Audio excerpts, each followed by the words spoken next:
Hey there and welcome to MurderTube. I just want to start off quickly by apologizing for the audio quality on this video. I'm testing out a new webcam and it's having issues connecting with the speakers on my usual headset. So unfortunately I'm having to record on the webcam's mic this time. Hopefully that will be fixed by the next video, so just bear with me. I know it's not the best, but it will get better. So let's get to why you're all actually here anyway, which is the murders. And today, it's not just a murder that we have, it's also a ghost story.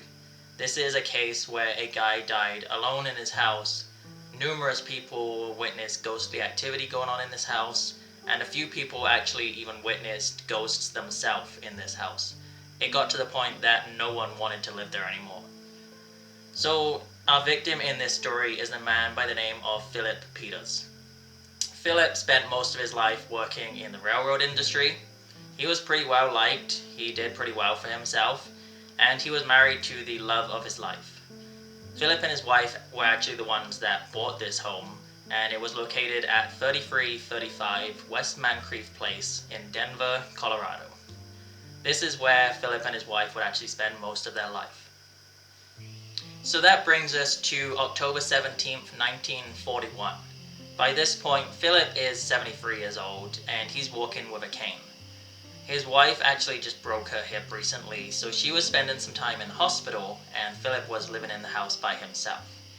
Because he was home alone and he's an elderly man, some of his neighbors actually helped him out and were providing him with dinners. And it was on this evening when Phillip was supposed to attend one of his neighbors' house for one of these dinners that they were helping him out with. Of course, Phillip didn't show up. This wasn't usual for Phillip. He would usually always show up to these dinners. So the neighbors worried a little bit and they went to his house to see what was wrong. When they got to the house, the doors and windows were locked, there were no answer, and the panic set in even more, so they called the police. Phillip's body was found inside his house, and it had been severely beaten to the head. It actually looked like after Phillip had died, the beating to his head continued again and again and again. In the kitchen, there were two cast iron shakers that seemed a little bit weird. One of them was still covered in dust, but the other one was very clean and looked like it had recently been cleaned. There were no signs of a break-in. The doors and windows were all locked from the inside. There was no jewelry missing, no wallets missing, no watches missing, no signs of a robbery. Phillip and his wife were the only people that lived in this house, and Phillip's wife was in the hospital, so there was no one else home. The police were at a loss as to what had happened, how this man could have died inside his house when there was no one else inside his house, and this was not natural causes. So the house actually sat vacant for a short time, but there was a lot of weird activity that went on that the neighbors saw. Numerous of the neighbors saw lights randomly going on and off at all different times of the day for numerous days. And a few people actually witnessed a ghost stood in the window of this house on numerous occasions. When people looked inside the house, there was nothing there. Despite this being the location of an unsolved murder, and now there's numerous local gossip about this house being haunted, Miss Peters actually moved back into the house after she was released from the hospital. Because she was still recovering from her broken hip, she had a care aide living with her. The house was not normal. The two of them would hear weird random noises at all different times of the day, nearly every day. These noises were creaks in the walls, rattling noises. Nothing really seemed to make sense. And then one night, the caretaker saw something that terrified her. On the back steps, the caretaker saw a gaunt, ghostly figure stood standing, staring at her. The figure was chattering its teeth at her, and then it disappeared. The caretaker was terrified, so she resigned immediately. So that is when a neighbor decided to help out Miss Peters instead. And this neighbor heard these same noises. These weird, random noises would continue. And after several days of hearing these noises, this neighbor decided to investigate them herself. One night when one of these noises was heard, the neighbor rushed through the dark house and into the dark kitchen, and at the bottom of the stairs she saw the filthy wraith stood staring at her. She screamed and the wraith disappeared. Investigators looked into the house and found nothing. No signs of anyone, no signs of any ghosts. There was nothing. Miss Peters could no longer live in the house at this point, so she moved away to live with her son. Due to this house still being the location of an unsolved murder, as well as now numerous reports of ghostly activity and ghosts inside this house, the police were conducting regular patrols on the house and at times were even staking the house out. And then one night, 2 police officers saw the ghostly activity for themselves. In July of 1942, 2 police officers were conducting a patrol of the house and they witnessed the ghost stood in the window of the house, looking down at the people in the street below. The 2 police officers rushed into this house, blaring their whistles as they ran. When they got inside the house, the ghost had vanished. They looked around and they could see no signs of anyone living there, and they could see no signs of this ghost. And then they heard a noise upstairs, and they rushed upstairs to go see what was going on. It was here where one of the officers saw a closet door swinging closed. The officer rushed to this closet door, opened it up, and saw a pair of feet dangling from the ceiling. These feet were connected to a man that was climbing into a tiny trap door that goes into the attic of this house. The officer grabbed the foot and pulled the guy down, and the filthy, fragile wraith of a man was arrested. He was 59-year-old Theodore Coneys. At the police station, Theodore confessed to everything. Theodore had always been a fragile and sickly man, and even when he was younger, the doctors said that he would not even live to be 18 years of age. Due to this, he did not finish school. His parents died when he was fairly young, and even though he worked a few jobs throughout his life, he spent the vast majority of his life homeless.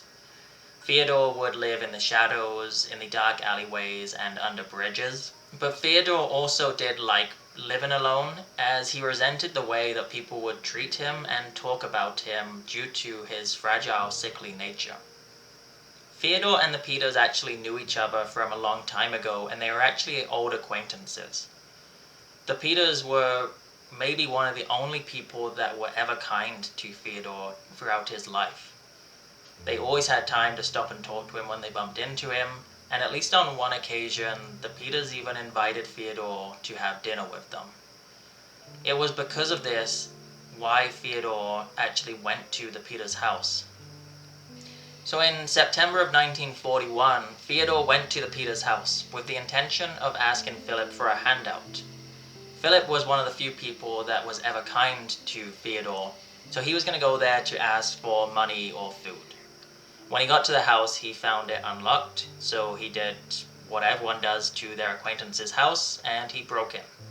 Theodore was stealing food and money when he found a tiny trapdoor in the closet. This was a tiny hole that most people could not fit inside, but Theodore could. Theodore lived inside the house in the attic for 5 weeks without Philip knowing. And then on October 17th, Theodore thought that Philip was out, but Philip was actually taking a nap. Theodore came out of the attic and was in the kitchen getting food. Philip woke up and found Theodore at his fridge. Philip went to run for help, and Theodore hit Philip in the back of the head with the cast iron shaker, and he continued to hit him in the back of the head. And then he returned to the attic. Theodore continued to live inside this house for nearly 1 year with no one knowing about it, with multiple people living in this house, with him above them in the attic, sneaking down at night to steal food. Theodore has said everything would have been alright and Phil Peters would have been alive today if he hadn't caught me robbing the icebox. It was him or me. I thought he had gone out, but he was taking a nap. I hit him with the stove shaker when he tried to run for help. I don't know if he recognized me. It was 30 years since he'd seen me last. When it was over, I ran to the attic after I washed and dried the shaker. I was sitting on the trapdoor when you were pounding on it from below that night you found him. I was in the neighborhood in September 1941 and found the house unlocked and no one home. I went in and stole some food. I was in bad shape. My lungs were giving me a lot of trouble and I was at the end of my rope. Fall was coming on and I couldn't face another winter on the road. I had to have a place to stay. I didn't know Miss Peters was in the hospital. I found the hole in the closet, climbed through, and slept and slept.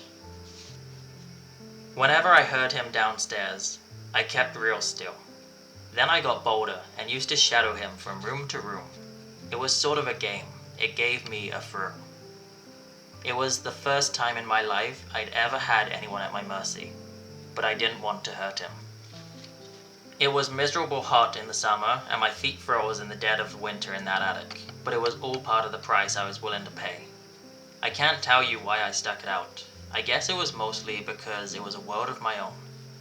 I used to go down and look out the windows and watch the postman come by. Nobody's written to me in 25 years. Whenever I saw people on the street, I hated them and would go back to my attic. This story is pretty terrifying to me because this is something that very much still happens to this very day. There are people right now living inside someone's house, in the walls and in the attic, with the homeowner having no idea about it. Those people are in the house as these people go about their day-to-day life. And when they're sleeping, these people will sneak out of their cubby holes to steal food. And this can happen for days, weeks, months, sometimes even years. The saddest part of all of this, though, is that Phil Peters died, even though he was maybe one of the only people that was actually kind to Theodore throughout his entire life. Because he was kind to him is why Theodore sought out his house that night. And it was a kindness that ultimately led to Philip being murdered by the man that he was kind to. So let me know your thoughts on this crazy story, and be sure to check your attics to make sure no one's living in there.